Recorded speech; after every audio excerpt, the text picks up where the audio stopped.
Supreme court ने धर्म और जाति के आधार पर वोट मांगने वाली पार्टियों के खिलाफ सख्त रुख अपनाया।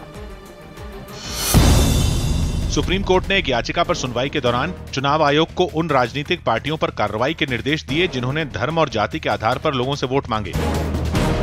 केंद्रीय मंत्री अनुप्रिया पटेल की पार्टी अपना दल ने यूपी की रॉबर्ट्सगंज सीट से पार्टी के राष्ट्रीय सचिव पकौड़ी लाल कोल को प्रत्याशी बनाया। विवेक ओबरॉय ने दिल्ली के पास ग्रेटर नोएडा की एक यूनिवर्सिटी में छात्रों के बीच पहुंचकर पीएम पर बनी फिल्म का प्रचार किया। यूपी की रामपुर लोकसभा सीट से एसपी प्रत्याशी आजम खान ने बीजेपी नेताओं पर अपनी हत्या की साजिश रचने का आरोप लगाया। भारतीय जनता पार्टी ने मेरा वध करने के लिए भेजा है। कमल हासन ने 2024 में होने वाले लोकसभा चुनाव के लिए अपनी पार्टी का घोषणा पत्र 5 साल पहले ही जारी कर दिया। उत्तराखंड की पौड़ी लोकसभा सीट से कांग्रेस प्रत्याशी मनीष खंडूड़ी ने अपने पिता और पूर्व सीएम बीसी खंडूड़ी से मतभेद की खबरों से इनकार कर दिया। जो कार्य कर रहा हूं, जिस मार्ग पे मैं चल रहा हूं, उनके आशीर्वाद के बिना मैं करता ही नहीं। रक्षा मंत्री निर्मला सीतारमण ने न्यूज 18 से एक्सक्लूसिव बातचीत में आतंकवाद, राम मंदिर और आर्टिकल 370 पर अपनी बेबाकी से राय रखी। बीजेपी के संकल्प पत्र पर बात करते हैं देश की रक्षा मंत्री निर्मला सीतारमण जी से। निर्मला जी, 2014 का जब चुनाव हुआ था, सबका साथ सबका विकास था, लेकिन अब उसकी जगह ले लिए संकल्पित भारत, सशक्त भारत। क्या विकास से आगे राष्ट्रवाद बढ़ गया है या राष्ट्रवाद की आज देश को ज़्यादा जरूरत है? विकास भी आगे बढ़ रही है, राष्ट्रवाद भी आगे बढ़ रही है। बिकॉज राष्ट्रवाद एक ऐसे मुद्दा है, मैं मानती हूँ हर चुनाव में उसका डिस्कशन होना ही आवश्यक है। मगर अभी संदर्भ इस बात की कि बालाकोट और पुलवामा हुआ है। 2016 में सर्जिकल स्ट्राइक के द्वारा भी हमने ये प्रूव किया कि zero tolerance of terrorism.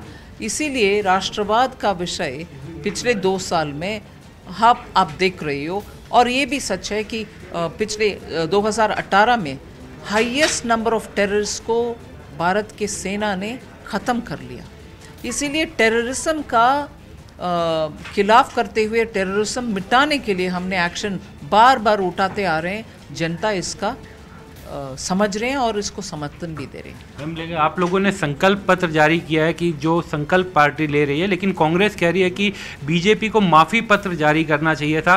Ram मंदिर का वायदा उन्होंने याद दिलाया। उन्होंने कहा कि तमाम 2014 के ऐसे वायदे हैं, बेरोजगारी, नौकरियों को लेकर के, रोजगार को लेकर के, तो वो सब जुमला साबित हुए। राम मंदिर के विषय तो कोर्ट में है, ये आपको मालूम है।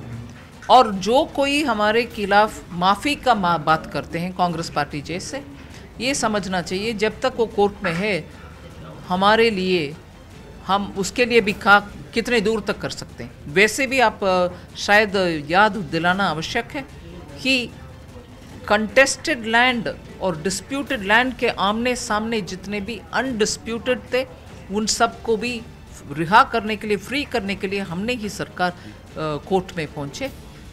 राम मंदिर के विषय में हम जितने हमारे तरफ से आगे बढ़ सकते हैं उस रास्ते पे तो हम चलते आ रहे हैं।